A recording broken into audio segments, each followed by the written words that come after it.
Estamos atrasados aqui para essa lista, mas a gente não podia deixar de mencionar os nossos filmes favoritos de 2021, porque teve bastante coisa boa.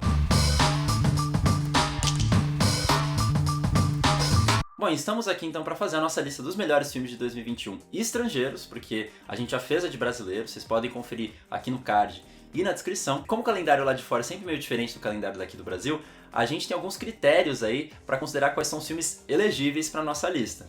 Então são 3. O primeiro deles, obviamente, são os filmes que lançaram ou em circuito no streaming ou nos cinemas, então em circuito comercial. O segundo são os filmes que concorreram à temporada de premiações do Oscar. E o terceiro são os filmes que passaram em algum festival brasileiro, então seja um Festival do Rio, Mostra de Cinema de São Paulo, Olhar de Cinema de Curitiba. São muitos filmes que a gente pode considerar aqui na nossa lista.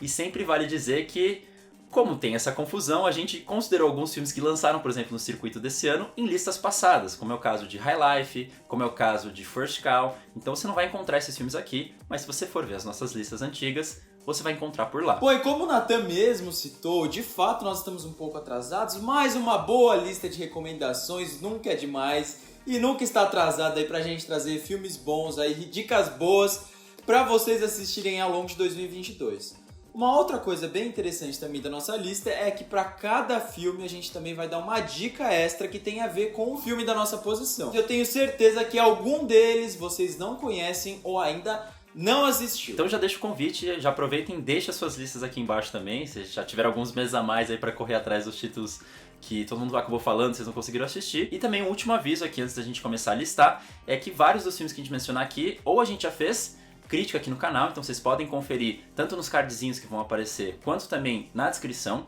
todos vão estar linkados, como também pode ser que alguns desses filmes eu, Nathan, escrevi uma palhinha ali no Letterboxd, então se não tiver aqui no canal, está ali em texto escrito. Bom, eu sou o único cinéfilo que eu acho que não tem Letterboxd na face da terra, mas enfim, um dia eu terei, mas eu deixo aqui de recomendação os excelentes textos do Nathan, que ele representa a mim e a ele.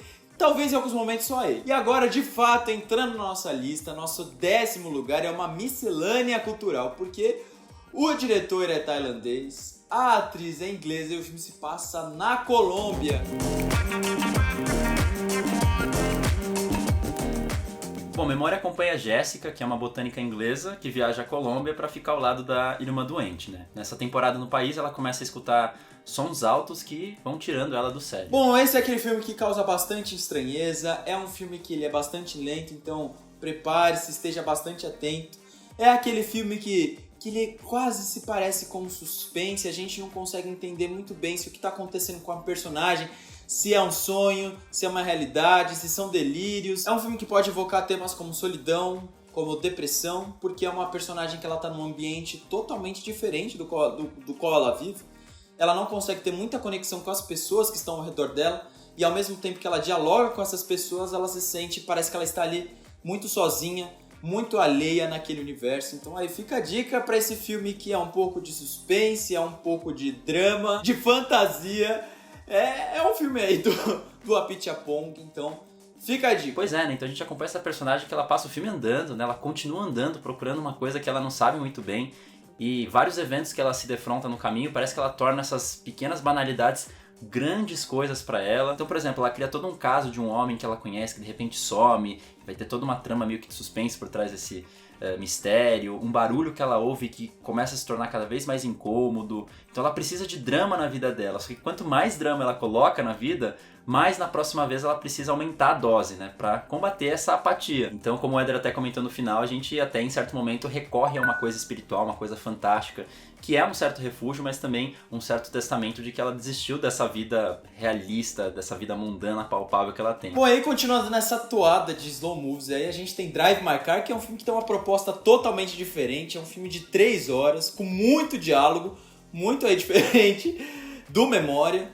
Mas enfim, é um filme que ganhou o Oscar de melhor filme estrangeiro. Eu acho que o Hamaguchi aí tá numa excelente fase da vida dele, então eu aconselho demais que vocês assistam aí 2 filmes mais lentinhos aí pra vocês acompanharem. E aí na carona da guerra da Ucrânia, né, que muita gente boicotou filmes russos, estamos aqui pra falar bem de um filme russo, né, porque acho que o grande paralelo que a gente podia fazer é cancelar, por exemplo, o Kleber Mendonça Filho por conta de um governo Bolsonaro. Não faz sentido, né, os dois são completamente opostos. Mikhail Gorbachev, que garantiu um breve período de liberdade à União Soviética, é revisitado por uma equipe de documentaristas. O que foi uma vez glorioso parece agora desolação. Filmes sobre como líderes são, no fundo, homens quaisquer. Pois é, né? Como o Eder já cantou aí mesmo na sinopse, é um personagem que em um momento teve tudo e agora ele não consegue nem ficar acordado para assistir um noticiário político da Rússia, que se sente sempre muito pressionado ali nos cômodos. A gente tem muitas câmeras bem amplas que fazem ele ficar pequenininho nos aposentos majestosos dele, né? E tem também uma série de quadros dele mesmo espalhados por toda a casa, desse momento que ele era muito mais forte e que agora a gente vê ele senhor e parece que são fantasmas que vão assombrando ele. Então nessa ideia de fantasmas é meio como se a vida dele se resumisse a conviver com todo esse medo de estar sendo monitorado, as polêmicas que ele tenta esconder do passado, e para ele continuar existindo ele precisa ficar calado diante desse regime. Então acho interessante até que o próprio diretor começa a provocar o Gorbachev com algumas perguntas que vão a respostas que não levam a nada. Então a sensação que a gente fica é que a gente tem essa Rússia que oprime.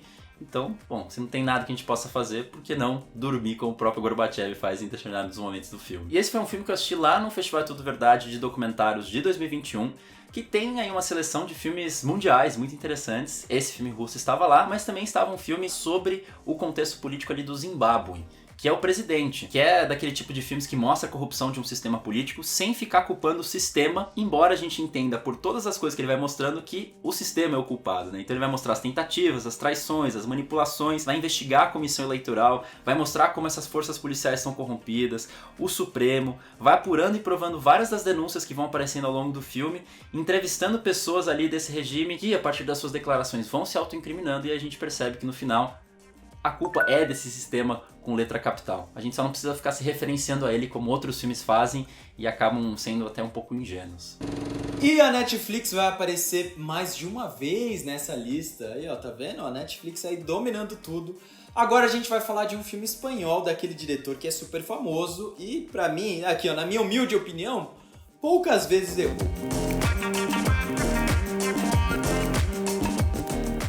Bom, Mães Paralelas acompanha duas mães solteiras que se conhecem em uma maternidade e encontram força ali uma na outra para seguir com a gestação.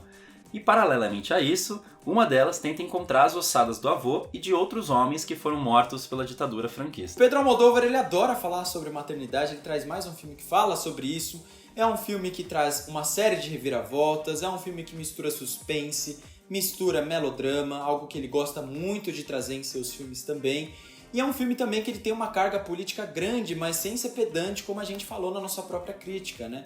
É um filme que ele consegue fazer com que a parte política ela acabe se entrelaçando também com os dramas individuais de cada um dos personagens. Foi uma grata surpresa pra mim, assim, foi um filme que eu acho que ele passou um pouco despercebido nas premiações, que traz essa fase um pouco mais sóbria do Almodóvar, mas mesmo assim ainda muito marcante. Pois é, Eder, eu sou até um pouco mais ousado e digo que de todos os filmes que estavam ali indicados em alguma categoria do Oscar, o meu filme favorito eram Mães Paralelas. E como você disse, né, acho que o que ele tenta entrelaçar ali de vida política com vida familiar é muito conveniente, porque você vê que os dois seguem mais ou menos o mesmo caminho.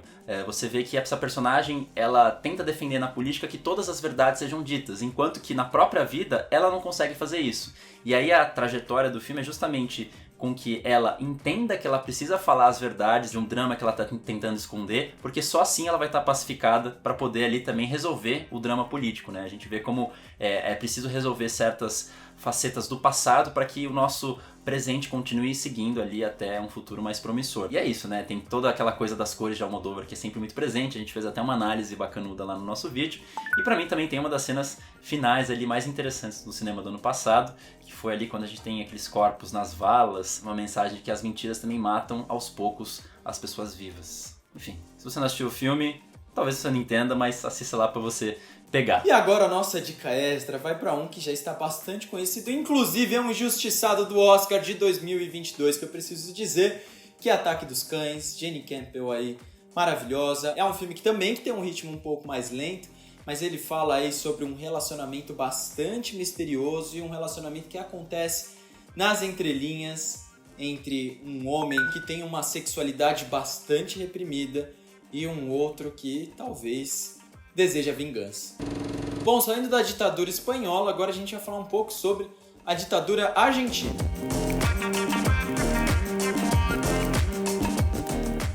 Na última edição de um programa televisivo, uma conspiracionista revela relações do governo argentino e o obscurantismo. Pois é, né? A gente vai ter um filme aqui que vai tratar a ditadura sob uma ótica bastante diferente, né? Que é o terror. Especialmente para o cinema latino, né? Que a ditadura é um tema tão caro e a gente tem tantos filmes aí de realismo social, uns dramas políticos, né? Com momentos de dor, com momentos ali de revolução. E eu acho que aqui a gente tem uma coisa bastante diferente, mas que não por isso é menos política. Acho que na verdade ele consegue trazer, por exemplo, temas de que, bom, se a gente não fala da ditadura em termos francos, então a gente vai recorrer a essa coisa da magia, do obscurantismo, como as fontes oficiais querem que a gente trate, a ditadura vai prosperando pelas pontas até que, em certo momento, ela vai lá e engole a gente por completo. Então o exercício que a gente tem desses personagens principais, né, opositores ao regime, ao longo do filme, é tentar dar o nome às coisas, dar o nome de ditadura. E aí nesse conflito entre fantástico e real, de se questionar se a gente tá doido ou não, que a gente vai revelando a pior faceta quando a realidade, enfim, se mostra e a gente não tem mais nada que a gente possa fazer. E também nessa toada de filmes sobre a ditadura argentina, a gente tem um outro filme que também tentou ali ir por vias um pouco diferentes do que a gente está acostumado no cinema latino, que é o Azor, que vai tratar ali dessa ditadura através de paranoia, né? Inclusive ele tem bastante ecos com o Apocalipse Now, que o diretor inclusive menciona várias vezes ser uma referência para o filme. Que a gente tem um banqueiro suíço, então um estrangeiro que vai se enfiando cada vez mais dentro da estrutura dessa ditadura argentina, então vai conhecendo ali figuras da religião, da economia, da política e vendo que cada uma delas está corrompida. E aí quanto mais ele entra, mais difícil é ele sair. E quando ele vai ver, ele já está consumido por aquela coisa toda e se torna mais uma ferramenta dessa estrutura ali de opressão. Bom, nesse universo aí de terror, de paranoias, aí, a gente vai sair um pouco disso e ir para um amor que eu diria que é um amor fantástico.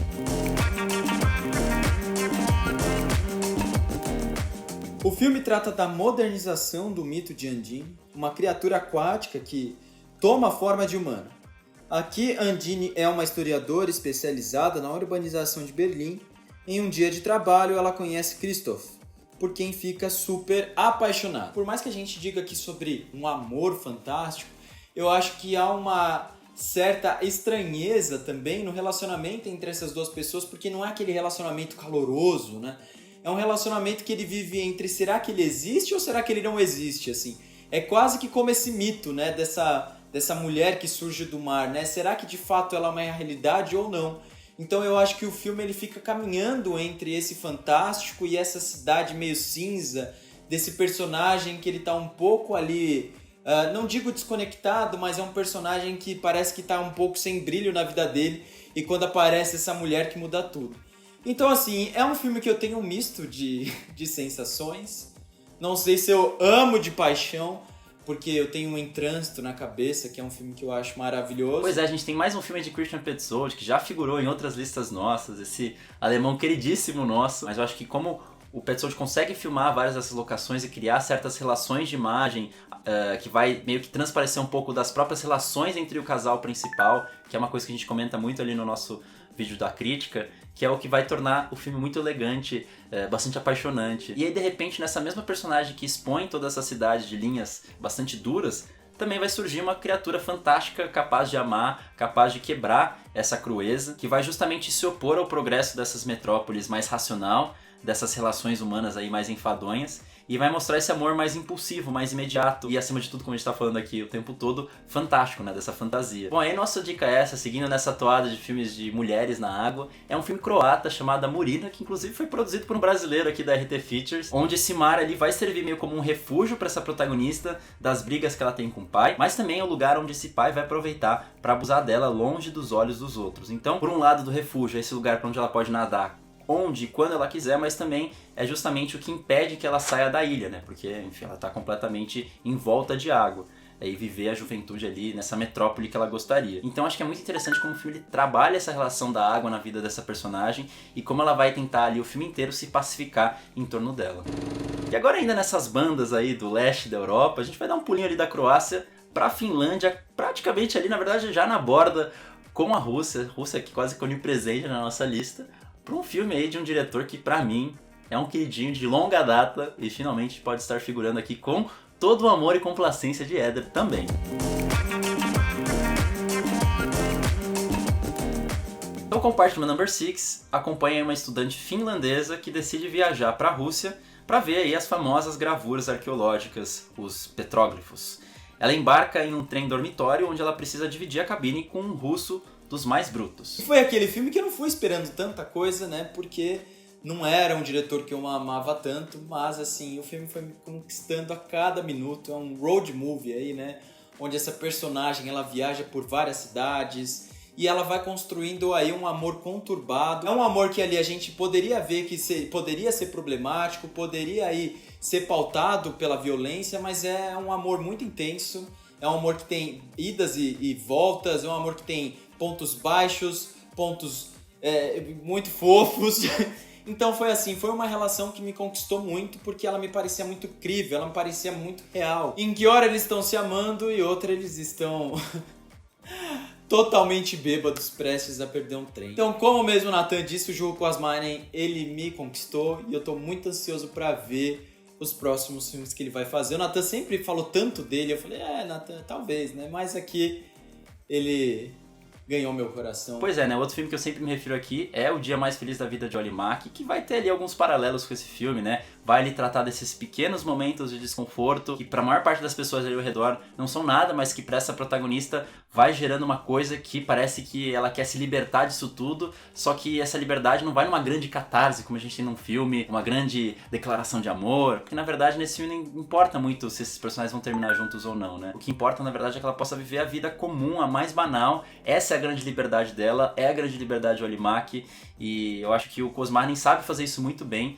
É muito bacana como ele consegue, inclusive, inverter certos momentos, né? Esses grandes momentos, como essa grande busca que ela tem ali na trama do filme, quando ela de fato encontra, vão se tornar coisas banais, coisas pequenas. Então acho que o grande exercício aqui desse filme é como ele consegue valorizar momentos diferentes do que, por exemplo, um filme de comédia romântica poderia fazer. E aí, seguindo nesses filmes escandinavos, a gente vai trazer aqui uma dica extra. E tem uma diretora que não é desses países, com um elenco que não é totalmente desses países, mas que vai tratar de um imaginário muito forte do cinema, né, desses países, que é do Bergman, né, o diretor sueco. Aí o Bergman Island, que a gente tem essa ilha, né, que gera todo esse encantamento para qualquer cineasta promissor, ou até mesmo consagrados, como é o caso da minha Hansen Love, né, essa diretora francesa, que vai ali com esses personagens para essa ilha à procura de um filme, né? Então é mais um desses filmes sobre a procura de um filme, a gente tem vários no cinema, e esse felizmente é um dos casos bons, tem um pouco ali de metalinguagem nisso tudo, mas o que eu acho que é mais interessante é a briga que a gente tem entre um casal principal. Então a gente tem um filme que meio que metamorfoseia, assim, a gente tem um primeiro momento quando o marido tá por cima, o filme tem uma cara, quando a mulher começa a virar, o filme ganha outra, né? Uma cara mais imprevisível contra uma certa rigidez que tinha no começo. Então acho que como a forma, a estética consegue dialogar com essas dinâmicas de poder do casal, talvez seja mais interessante do que esse filme que ela tá à procura, que talvez ela nunca encontre de fato. Pô, vocês acharam que não ia ter nenhum filme da A24 aqui nessa lista? Vocês estavam enganados, que pelo menos um filme tinha que ter. E aí a gente vai sair de uma história de amor e a gente vai pra outra aí um tanto quanto diferente aí, que envolve até filmes adultos. Bom, Red Rocket acompanha aí um ex-ator pornô que volta à casa da ex, enquanto procura ali alguns bicos e também tenta reconquistar antigos amigos pra seguir sobrevivendo. Bom, Sean Baker aí é outro que não nos decepciona, foi um filme que passou um pouco despercebido, mas não para nós aqui do canal. É um filme aí que trata também sobre um tema que é recorrente, que a gente já falou muito aqui no canal, que é sobre esse white trash, sobre essas pessoas brancas que vivem à margem nos Estados Unidos. Esse homem aí que já tá um pouco mais velho, que vive as glórias aí do passado, um cara de 40 e poucos anos que ainda parece que tem uma cabeça de um adolescente e que se envolve em um relacionamento bastante problemático, apenas para confirmar ainda esse delírio que ele tem de que ele ainda é um jovem, um adolescente que pode fazer o que bem entender que nada vai acontecer. Pois é, eu acho que eu tinha dito ali de Mães Paralelas, pra mim, Red Rocket tinha que ser indicado no Oscar e não só isso como ganhar.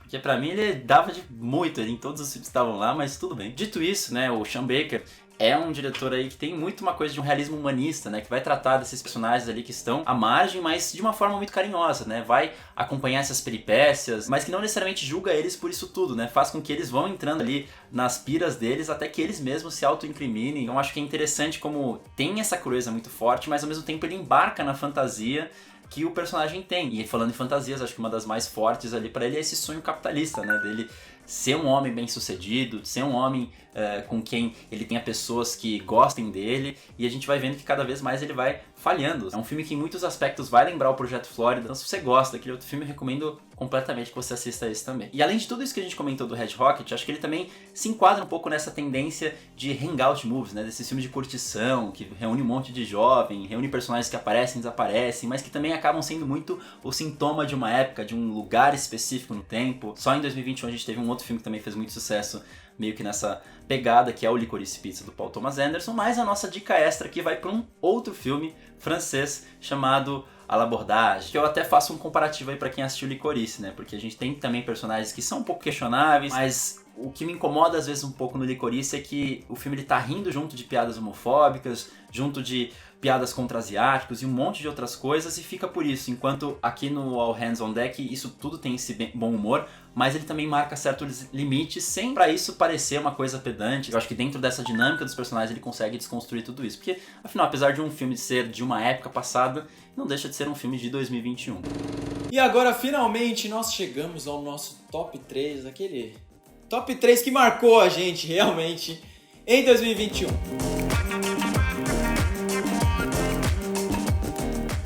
O documentário The Viewing Booth confronta uma israelita a assistir a vídeos caseiros do conflito de Israel e Palestina. As opiniões dela revelam como imagens não são neutras e o viés de quem vê conta muito. Bom, mais uma vez um documentário na nossa listinha, documentários sempre ótimos, mas infelizmente não tendo o mesmo reconhecimento das ficções. Então estamos aqui para marcar território. A gente tem esse filme que, mano, de um ponto de vista ético, soltei até um mano aqui, porque eu fiquei muito empolgado com esse filme quando eu tava assistindo. É um ótimo filme para você que estuda sociologia, comportamento humano, análise de imagem, semiótica, sendo um filme bastante simples na sua estrutura. E a garota, que acaba sendo a protagonista do filme, tem apontamentos bastante perspicazes, mesmo se você não concorda exatamente com o que ela tá dizendo. E eu acho que o filme também ele começa a tomar umas facetas interessantes, porque o diretor começa a julgar o olhar dessa moça que está julgando outras imagens, e se a gente for parar pra pensar, nós, como espectadores, também estamos julgando esse diretor que julga a moça que julga as imagens. Então tem uma camada ali metalinguística muito doida. Enfim, isso vai gerando vários questionamentos, e eu terminei o filme pensando, bom, se nenhuma imagem é confiável, a gente tem que parar de filmar então, porque isso não é uma prova certa, ou pelo contrário, a gente tem que gravar mais pra gente ter mais pontos de vista sobre o mesmo acontecimento. Acho que o filme ele não te traz essas respostas, e eu acho que isso é muito interessante, porque ele vai te provocando ao longo do filme inteiro. Cara, isso é muito interessante, porque eu acho que desmistifica também essa questão que a gente tem às vezes de criar um olhar maniqueísta sobre determinadas situações quando elas são muito mais complexas do que aquilo que muitas vezes a gente consegue compreender. E uma outra coisa que eu sempre falo aqui, é minha carta de amor ao cinema, né? O cinema, ele me formou como pessoa também, né? E é interessante quando a gente tem acesso a essas reflexões e a culturas totalmente diferentes que nos fazem refletir muito, né? Então, assim, eu acho que é uma discussão que ela precisa estar em voga, principalmente hoje em dia, com todos esses conflitos que a gente está tendo e como a gente se posiciona. Eu acho que trazer esses filmes muito, entre aspas, simples, mas que ele traz aí essa quantidade de camadas e de complexidade. E eu não sei o que aconteceu em 2021, mas a gente também teve um outro documentário que também tratava sobre essa questão de imagens não serem confiáveis, que ia para uma dinâmica completamente diferente, né? Em vez de a gente ter ali um confronto entre entrevistado e quem entrevista, aqui a gente tem um filme um pouco mais ensaístico e que vai tratar dessa disputa de imagem através de símbolos bastante diferentes, assim, né? Desde astrônomos a, por exemplo, câmeras fotográficas, dispositivos de imagem, vai fazer uma relação muito próxima ali de como a imagem é uma arma, especialmente aqui no filme, como ele traz, por exemplo, câmeras de segurança nas fardas de policiais. É um filme que lembra até um pouco o Patrício Guzmán, aqui por essas relações meio doidas. Bom, então depois de todas essas discussões ali bastante polêmicas, nós vamos falar de um outro filme bastante polêmico aqui, né? Foi o nosso ganhador da Palma de Ouro ano passado, que gerou reações aí bastante inflamadas de ame ou odeie, com muita violência ali, muito afeto aqui, mas que eu particularmente amei de coração.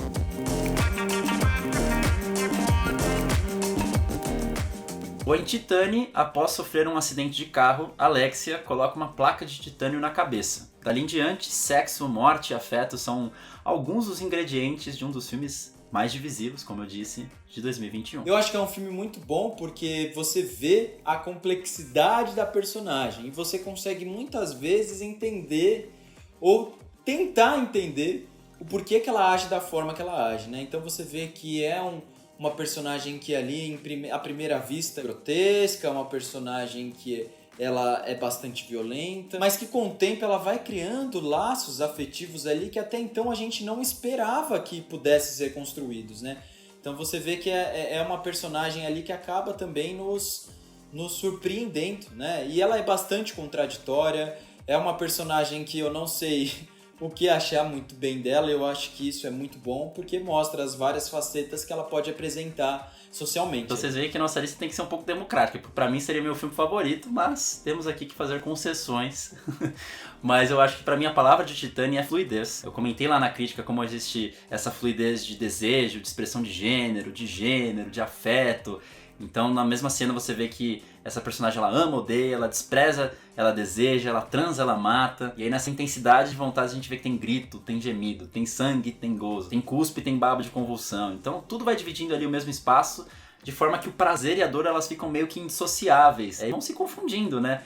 Eu acho que a única coisa que ela rejeita de fato é a certeza, né? Porque se a gente tá falando de fluidez, o que vale é justamente essas incertezas, essas coisas que vão sendo mutáveis. E até no vídeo que a gente fez, a gente trouxe debates sobre corpo-máquina, sobre debates queer, então eu convido vocês a assistir ali que tá supimpa. Bom, e aí falando de corpos e identidades fora do padrão, eu queria recomendar aqui uma animação. É a nossa única dica aqui de animação da lista, que é o Cryptozoa, que vai trazer ali criaturas fantásticas, com poderes, que vivem ali num santuário, que compartilham ali quase uma utopia, né?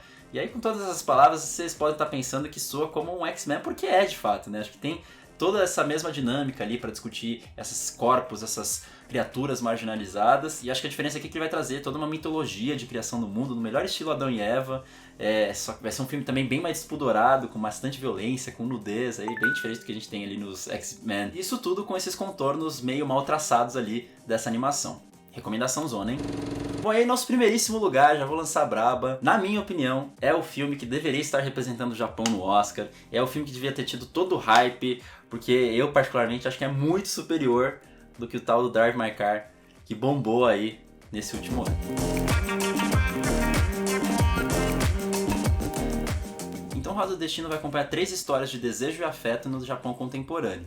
Uma moça que sai sem saber com a ex da amiga, uma aluna que tenta seduzir o professor da faculdade e 2 amigas que se reencontram após anos sem se ver. Quando eu terminei de assistir esse filme, eu comecei a fazer, eu quase era testemunha de Jeová para esse filme, porque eu comecei a falar dele para todas as pessoas, para elas assistirem, assim. Por mais que são 3 histórias de personagens que estão em universos distintos, eu acho que ainda assim elas dialogam demais, porque elas falam sobre desejo, elas falam sobre solidão, sobre descobertas, encontros e desencontros. Enfim, eu fiquei embasbacado, eu espero que vocês possam assistir a nossa crítica para vocês entenderem melhor aí desse sentimento que nós tivemos ao ver. Eu concordo com o Nathan, com certeza eu acho que esse era o filme de milhões que deveria ter representado o Japão.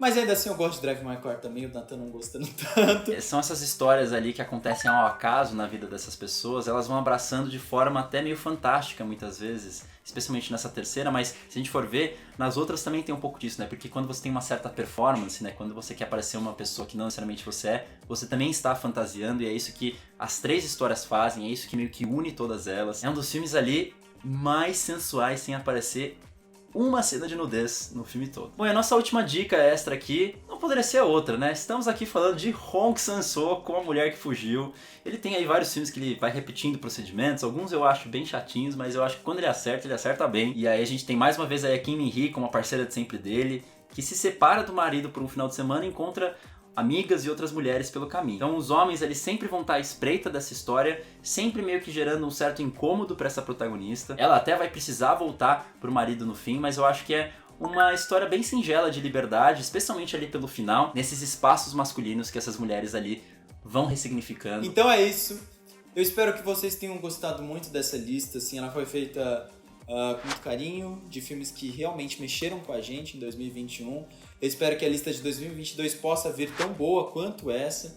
Estou ansiosíssimo. Queria dizer também que vocês deixassem suas listas de melhores filmes. Eu sei que a gente demorou um pouquinho, até queria fazer uma pergunta pra vocês. Vocês preferem que a gente faça essa lista antes do Oscar, depois do Oscar? A gente fez testes, né? No ano passado a gente fez antes, esse ano a gente fez depois.